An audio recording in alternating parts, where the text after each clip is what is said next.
ইসলামে বিয়ে পূর্বে পাত্রপাত্রীকে দেখা বৈধ, তবে তা শরীয়তের সীমার মধ্যে থাকতে হবে। নিচে ইসলামী দৃষ্টিকোণে বৈধ পাত্রপাত্রী দেখার পদ্ধতি ও শর্তাবলী দেওয়া হল। ১. উদ্দেশ্য খাঁটি হওয়া। শুধুমাত্র বিবাহের ইচ্ছা থাকলে দেখা জায়েজ, অন্য কোনো অসৎ উদ্দেশ্য থাকলে হারাম। ২. মাহরাম বা অভিভাবকের উপস্থিতি। পাত্রীকে দেখার সময় তার মাহরাম, যেমন পিতা, ভাই, চাচা ইত্যাদি বা বিশ্বস্ত নারী যেমন মা, বোন উপস্থিত থাকতে হবে। পাত্রকে দেখার ক্ষেত্রেও শরীয়তের নিয়ম মেনে চলতে হবে। একান্ত অবস্থায় দেখা বা প্রাইভেট মিটিং নিষিদ্ধ। ৩. দৃষ্টিসীমা। পাত্রপাত্রী শুধুমাত্র সাধারণ চেহারা ও গঠন দেখতে পারবে, যেমন মুখ, হাত, পা ইত্যাদি। অপ্রয়োজনে বারবার দেখা বা অঙ্গ প্রদর্শন ইসলামে নিষেধ। ৪. কথা বলা। প্রয়োজনে কথা বলা জায়েজ, তবে বিষয়বস্তু বিবাহ সম্পর্কিত ও শালীন হতে হবে। অপ্রয়োজনীয় গল্প, ফ্লার্টিং বা প্রেমের কথোপকথন হারাম। ৫. কোনো প্রকার শারীরিক সংস্পর্শ নয়।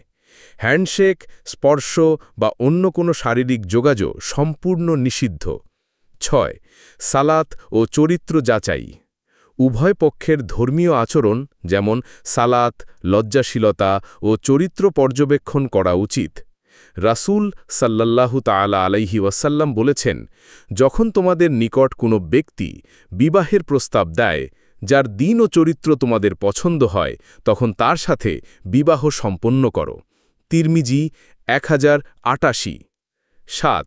ইস্তিখারা ও পরামর্শ।